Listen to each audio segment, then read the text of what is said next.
इस बदसूरत से गंजे लड़के के पास एक ऐसी श्रापित तलवार है जिसे टाइम टू टाइम खून पहुंचाना पड़ता है, और अगर ऐसा नहीं करा गया तो उसके अंदर का डीमन मौत का नाच शुरू कर देगा। वहीं दूसरी तरफ एक माइनिंग स्पॉट के अंदर दो पार्टीज लड़ रही होती हैं, क्योंकि वहां पर एक बहुत ज्यादा दैविक शक्तियों वाली डीमन नाइट की तलवार है। असल में 2000 साल पहले कुछ मॉन्स्टर्स ने एक विलेज पर हमला कर दिया था, लेकिन विलेज वालों की इतनी मन्नतों के बाद भी देवताओं ने उनकी मदद नहीं करी, जिसकी वजह से वो लोग डीमन से मदद मांगने गए और आखिरकार डीमन लॉर्ड ने अपना एक डीमन नाइट भेजा, जिसने मॉन्स्टर्स को तो मार दिया, लेकिन उसके साथ साथ सारे विलेजेस को भी मार डाला। तभी प्रेजेंट में एक ब्लास्ट होता है और एक आदमी उसी डीमन की तलवार ज़ोल्गेविन के साथ आता है, पर उसकी ताकत को वो संभाल नहीं पाता और ज़ोल्गेविन उस आदमी पर कंट्रोल लेने लगती है। लेकिन एचेजो नाम का एक आदमी अपनी शक्ति का यूज करता है और उस आदमी को वहीं खत्म कर देता है। इसके बाद माई उस तलवार को एक केस में रख देता है और अपनी लेबोरेटरी में ले आता है, और असल में ये माई काफी ताकतवर हथियारों को ढूंढ रहा है। जिसके बाद अचानक से माई को किसी की आवाज सुनाई देने लगती है, और असल में वो आवाज ज़ोल्गेविन की थी। क्या तुम मुझे बुला रहे हो ज़ोल्गेविन? हाँ, तुम मेरे हो। पर जैसे ही वो तलवार को छूता है वो उस पर भी कब्जा कर लेती है और माई अपने ही आदमियों को मार डालता है। वहीं एक जगह पर शिर्यू नाम की एक श्रापित तलवार पर एक रिचुअल करा जा रहा था, जिसमें सभी लोग बारी बारी से उस तलवार को खून दे रहे थे, पर तभी उस पर से कपड़ा हट जाता है और वो आदमी उस तलवार के वश में आ जाता है। मुझे और खून चाहिए। वहीं एक कपल रास्ते से जा रहे थे, पर तभी वही आदमी वहां आ जाता है और उस लड़की के हस्बैंड को मार देता है। खून चाहिए और खून। और पर तभी उसे अपने आप पर काबू आता है, लेकिन जब तक वो औरत उसे मार डालती है और वहां से भाग जाती है, लेकिन वो तलवार उसके हाथों से हट ही नहीं रही थी। वहीं एक ब्रिज पर ज़ोल्गेविन आर्मी को तबाह कर देती है। तभी उसके सामने आता है फ्लेमबर्ग। हम बने ही शक्ति के लिए हैं दोस्त। और इसी के साथ वो दोनों के दोनों नाइट्स में ट्रांसफॉर्म हो जाते हैं और एक दूसरे से ही लड़ने लगते हैं, पर ज़ोल्गेविन के एक ही फटके से फ्लेमबर्ग हार जाता है। तुम तो बहुत कमजोर निकले। वहीं रात के टाइम एक आदमी देखता है कि एक औरत ने अपने आप को मार लिया है, और हाँ, ये वही औरत है जिसने उस आदमी को मारा था। और कुछ ही दूर उसका एक नया जन्मा बेटा भी होता है, जिसके हाथ में वही तलवार शिर्यू तलवार होती है। जिसके बाद हम एक हाई स्कूल को देखते हैं, जहाँ पर सयाका नाम की एक लड़की को देखते हैं, जो कि असल में उसी आदमी की बेटी है जिसने उस छोटे से बच्चे गाय को उस दिन बचाया था। और असल में सयाका को गाय पसंद भी है। गाय, क्यों ना हम दोनों आज शाम को घूमने चलें? नहीं, इन सब के लिए मेरे पास टाइम नहीं है। तभी वहाँ पर वही आदमी आता है। शिर्यू फिर से खून मांग रही है। कल हम उसको शांत करने के लिए रिचुअल करेंगे। जिसके बाद वो गाय को उसी जगह पर ले आता है जहाँ उसकी माँ को दफनाया था। आखिर तुम प्रे क्यों नहीं करते? हाँ, ये वही जगह है जहाँ तुम पैदा हुए थे। अब तुम्हारी पढ़ाई भी पूरी हो चुकी है, तो आखिर तुम आगे क्या करना चाहते हो? मैं यहीं पर रहकर एक स्वॉर्ड्समिथ बने रहना चाहता हूँ। मुझे पता थी कि तुम यही बोलोगे। जिसके बाद रात के टाइम गाय शिर्यू के पास आता है और उसे उठाकर घूरने लगता है, और उसी रात ये सब काम मैक्स भी देख लेता है। वहीं दूसरी तरफ हम एक ऑक्शन में इस आदमी को देखते हैं। हायला, ऐसा खाना तो मैंने अपने जन्मों में कभी नहीं खाया रे। ओहो, रूअफ़ज़ा भी पी लेता हूँ। अबे कदे, ये रूअफ़ज़ा नहीं है बल्कि एक इम्पोर्टेड रोज एसेंस वाली वाइन है। अरे कहीं की भी है तो रूअफ़ज़ा ही। तुम बड़े ही पागल किस्म के आदमी हो। हे। जिसके बाद सभी लोग ऑक्शन से पहले चीज़ें देखने लगते हैं। तब हमें पता चलता है कि असल में ये क्योका नाम का आदमी एक जादुई तलवार के लिए यहाँ आया है, जिसमें उसे एक खौफनाक डीमन हंसता हुआ भी दिखता है। सालों पहले एक आदमी ने अपनी विद्या को पूरा करने के लिए एक डीमन से मदद मांगी थी और एक कॉन्ट्रैक्ट किया था, लेकिन उस आदमी का काम होने के बाद भी उसने डीमन की इच्छा पूरी नहीं करी और उसे एक तलवार में कैद कर लिया। वहीं हम देखते हैं कि यह आदमी भी इसी तलवार के पीछे है और इसका नाम है पैरासेल्सस। वहीं दूसरी तरफ मैक्स सयाका के पिता को गाय के बारे में सब बता देता है। मुझे ये सब पता था। जिस दिन मुझे गाय मिला था उसके हाथों में शिर्यू थी, जैसे मानो कि वो गाय को बचा रही हो, और बस गाय ही है जिसके खून से शिर्यू शांत हो सकती है। जिसके बाद वो सभी लोग रिचुअल परफॉर्म करने लगते हैं, जहाँ सयाका शिर्यू को गाय के सामने लाती है और गाय उसे खून पिलाने लगता है। नहीं, मैं ऐसा नहीं होने दे सकता। शिर्यू की ताकत सिर्फ मेरी होगी। और तभी मैक्स की आंखों से पट्टी हट जाती है। तभी शिर्यू का डीमन सयाका के अंदर आ जाता है और मैक्स पर हमला कर देता है, लेकिन सही टाइम पर गाय उसे हटा देता है, पर उसकी वजह से वो अपना एक हाथ खो देता है। वहीं कुछ हफ्तों बाद हम देखते हैं कि गाय अभी भी दर्द में तड़प रहा होता है। पापा, गाय अभी तक ठीक क्यों नहीं हुआ? गाय को बार बार वही दर्द महसूस हो रहा है और इसका कारण तो मैं भी नहीं जानता। तभी सयाका गाय को गले लगाकर प्यार कर रही होती है, पर गाय वहां से उठकर अपनी माँ की ग्रेव को खोदने लगता है।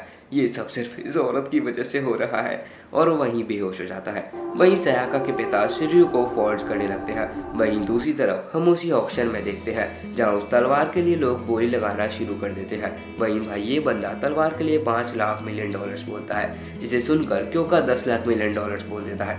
12 lakh million dollars, 13 lakh million dollars, 13.5 lakh million dollars, 14.25 lakh million dollars, 15 lakh million dollars, और फाइनली क्योंका उस तलवार को 15 लाख मिलियन डॉलर्स में खरीद लेता है। पर रात के टाइम जब वो वापस लौट रहा होता है तभी उसके सामने वही आदमी आता है और क्योंका से वो तलवार चोरी करने के लिए आया था। लेकिन क्योंका उसके आदमियों को बड़ी आसानी से हरा देता है। लेकिन उसके जाने से पहले उसके सामने आता है माई, जो कि अब ज़ोलगेविन बन चुका है। लेकिन उसे देखकर क्योंका डरता नहीं है, बल्कि अपनी फॉलगॉन को निकाल लेता है और उन दोनों की लड़ाई शुरू हो जाती है। लेकिन क्योंका अपने एक अटैक की मदद से वहां से भाग निकलता है, तो इसे मारना इतना आसान नहीं था।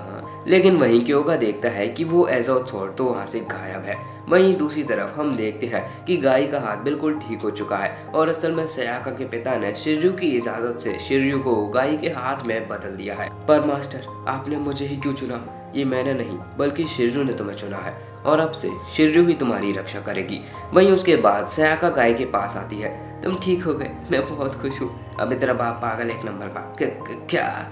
और ये बोलते हुए गाय शिर्यू का केस जला देता है। वही हम मार्कस का घर देखते हैं, जहाँ अचानक से एज़ोथ स्वॉर्ड का डीमन बाहर निकलकर हंसने लगता है। और हाँ दोस्तों, उस फाइट में मार्कस ने एज़ोथ स्वॉर्ड को क्योंका से चुरा लिया था, जिसके बाद हमें पता चलता है कि असल में क्योंका के पेरेंट्स की मौत काफी पहले एक एक्सीडेंट में हो गई थी और उसके बेस्ट फ्रेंड और उसकी गर्लफ्रेंड ने एक दूसरे से शादी कर ली, जिसकी वजह से क्योंका अंदर से पूरा टूट गया और क्योंका के अंदर इतनी नफरत देखकर एज़ोथ स्वॉर्ड का डीमन जागता है। मुझे तुम्हारे जैसे ही इंसान की जरूरत है क्योंका। लेकिन भाई हम देखते हैं कि मैक्स साला बावड़ा हो चुका होता है और सयाका के साथ गुलू गुलू करने की कोशिश करने लगता है। तेरे बाप ने मुझे न चुनकर गाय को चुना, लेकिन तुझे तो मैं अपना बना कर ही रहूंगा। लेकिन जिससे पहले मैक्स कुछ कर पाता, वहां पर गाय आ जाता है और एक ही फटके में मैक्स को गिरा देता है और मैक्स की तरफ उसे जान से मारने के लिए बढ़ने लगता है, लेकिन सयाका उसे रोक लेती है। वहीं भाई हम देखते हैं कि तानाबे और एरिका की शादी हो रही होती है, लेकिन तभी वहां पर मार्कस आ जाता है। मार्कस, तुम चल सकते हो? साले मैं अब चल नहीं सकता, बल्कि तेरी फाड़ भी सकता हूँ। तुम दोनों की मौत मेरे हाथों है। पर जिससे पहले मार्कस उन्हें मार पाता, वहां पर क्योंका आ जाता है। जल्दी से भागो यहाँ से। लेकिन वो क्योंका को चकमा देकर आखिरकार एरिका के पास पहुंच जाता है, लेकिन बेचारा मार्कस उसे एंड टाइम पर मार नहीं पाता और दुखी होकर रोने लगता है। चिंता मत करो दोस्त, मेरे साथ चलो एक बहुत अच्छी जगह पर। वहीं हम देखते हैं कि सयाका के पिता के पास एक औरत तोनबुरी नाम का एक लेजेंडरी स्पीयर लाती है, जिसे मास्टर ने उस औरत को पहना करने के लिए दिया था। लेकिन ये सब बातें मैक्स सुन लेता है और रात के टाइम उस स्पीयर के पास जाता है। वहीं क्योंका बताता है, एक हथियार के अंदर अगर किसी इंसान का खून मिल जाए और वो वेपन उस इंसान को अपना ले, तो उस वेपन के अंदर भी जान बन जाती है। पर आखिर हम जा कर रहे हैं? हम जा रहे हैं शोशिदाई। वहीं भाई मैक्स रात के टाइम गाय पर हमला कर देता है और भाई सयाका तो मैक्स को देखकर ही घबरा जाती है और बेहोश हो जाती है। मैं तुम्हें मार डालूंगा गाय। लेकिन तभी गाय को कुछ होने लगता है और गाय का हाथ एक वेपन में बदल जाता है और भाई ये लोग जंगल के अंदर तबाही मचा रहे होते हैं। वहीं दूसरी तरफ मार्कस शोशिदाई नाम की ऑर्गेनाइजेशन में आता है।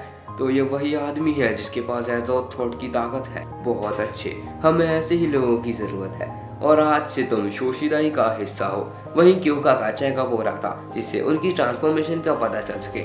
वहीं गाय और मैक्स लड़ाई करते करते शहर तक पहुंच जाते हैं और मैक्स तो पूरा ही ट्रांसफॉर्म हो चुका होता है। पर तभी वहां पर शोशिदाई का हेलीकॉप्टर आ जाता है और हेडक्वार्टर्स में इस मिशन के बारे में बताया जाता है। वहीं भाई गाय उस हेलीकॉप्टर पर एक हमला करके उसे तबाह कर देता है और फिर वापस मास्टर के पास आ जाता है। लेकिन भाई शिर्यू तो गाय का ही गला पकड़ लेती है, पर मास्टर किसी तरह से उसे शांत करवाता है। वहीं भाई एक प्रिजन पर ज़ोलगेविन हमला कर देता है और सबको मारने लगता है और क्रिमिनल्स की लाइफ एनर्जी सोख लेता है। वहीं हेडक्वार्टर्स के अंदर मार्कस और क्योंका को कोल्ड स्लीप में डाल दिया जाता है और उसमें से इचिजो को निकाला जाता है। लेकिन वहीं पर गाय बच्चों की तरह रह रहा होता है और बच्चों की तरह बिहेव करने लगता है। पापा, पता नहीं गाय को क्या हो गया है। वहीं भाई इचिजो के पास भगवान विष्णु के चक्रम की ताकत है और ये बंदा वाकई में काफी ताकतवर है। बताया जाता है कि कई सालों पहले एक किंगडम ने भगवानों को गुस्सा कर दिया था, जिसकी वजह से गॉड्स ने एक योद्धा को भेजा और उसने एक लाइट ऑफ रिंग से सब खत्म कर दिया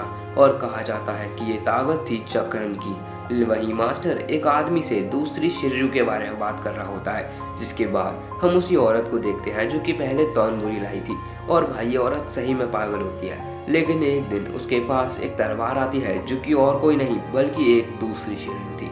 तो दोस्तों इस एनिमे का पहला पार्ट यही एंड होता है। अगर आपको ये अच्छा लगा तो नीचे पार्ट 2 कमेंट जरूर से करना, क्योंकि इसका सेकंड पार्ट जल्दी आने वाला है। मिलते हैं नेक्स्ट वीडियो में, तब तक के लिए बाय बाय।